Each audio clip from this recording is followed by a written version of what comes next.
Et toi, mon petit sapin, pas trop les boules de te faire reguirlander?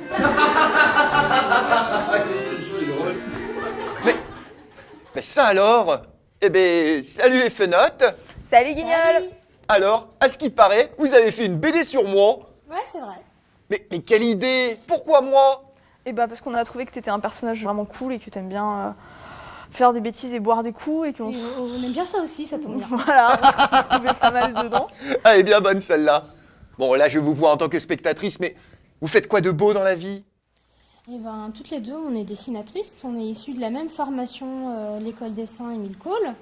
Et donc pas du tout de la même année, on s'est rencontrés après.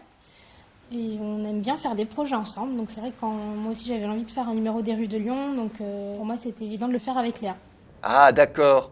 Alors, je suppose qu'il y en a une qui a fait le dessin, l'autre le scénario. Et ben non, Pas du tout. Ah bon? On travaille de manière un peu... on Un peu improvise un peu bordélique. au fur et à mesure, c'est qu'on aime toutes les deux écrire des histoires et dessiner. Donc au final, du début à la fin, on a travaillé ensemble et sur l'élaboration du scénario et sur le dessin. Comme du coup il y a plusieurs parties dans la BD, il y a la partie historique de récit et puis il y a vraiment une partie qui est située là actuellement. Ça nous a permis d'alterner et chacune a mis en couleur la partie que l'autre avait dessinée. Donc voilà, on a vraiment... Tout mélangé. Voilà. Mais quelque chose me chiffonne. Et comment vous savez toutes ces choses sur moi? Et sur ma vie privée, et même sur mon pupon? Alors moi, pour dire la vérité, au tout départ, je ne connaissais pas grand-chose de Guignol La que honte. que les choses que tout le monde pouvait savoir. Et c'est essentiellement Léa qui a commencé à amener des choses, à amener du savoir là-dessus. Donc moi, j'ai tout découvert en travaillant sur ce projet. Trop cool. Et ben, moi, je suis lyonnaise, je suis croix-roussienne, et du coup, je connaissais un petit peu le personnage de Guignol déjà dans mon enfance. J'allais à l'école maternelle qui s'appelait l'école Laurent Mourier, donc voilà. C'est pas vrai. Et après, voilà, pendant les études, j'avais travaillé un peu plus sur le personnage de Guignol, mais comme personnage anti-censure. Voilà, le fait que Guignol, c'était aussi une manière de dire ce qu'on voulait comme on voulait et de faire parler la rue. Donc bah après, c'est vrai qu'on a dû se documenter pas mal sur toi parce qu'il y a plein de trucs à savoir. Il y a eu le grand internet qui est magique, qui nous a permis de trouver plein de choses. Mais on a surtout pu aller rencontrer des gens à Lyon qui s'occupent de continuer à faire vivre ton histoire. On a vu la compagnie des Onzons, on a vu... J'ai fait une visite du Vieux Lyon avec les visites si belles tournées autour de la marionnette qui était vraiment très chouette.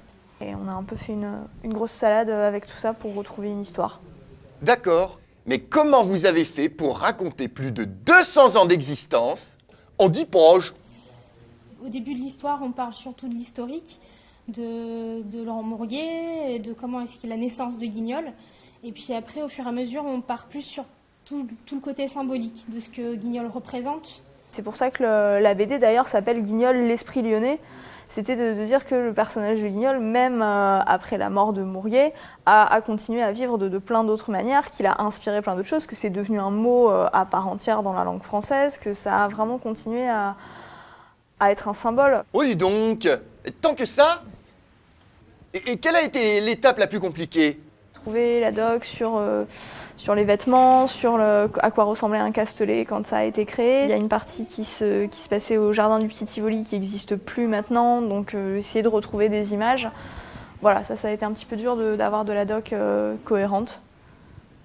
Mais dans l'ensemble, c'était plutôt fun quand même. Du coup, voilà, on aimerait bien conclure sur ce qu'a dit un de nos personnages dans la BD qui, pour nous, résume bien l'esprit Guignol. C'était révolution, liberté... Et du Beaujolais. Voilà. Bah écoutez, j'ai bien hâte de lire tout ça, mais il y a quelque chose qui me chagrine. Hein? J'ai entendu dire que vous me décriviez comme quelqu'un qui pouvait être naïf. C'est vrai? Vous me voyez vraiment comme ça? Oh, là, regarde, derrière toi, Guignol. Regarde le gendarme, Eh, attention, de quoi? attention! Où? Eh, y a rien. Bah, les filles!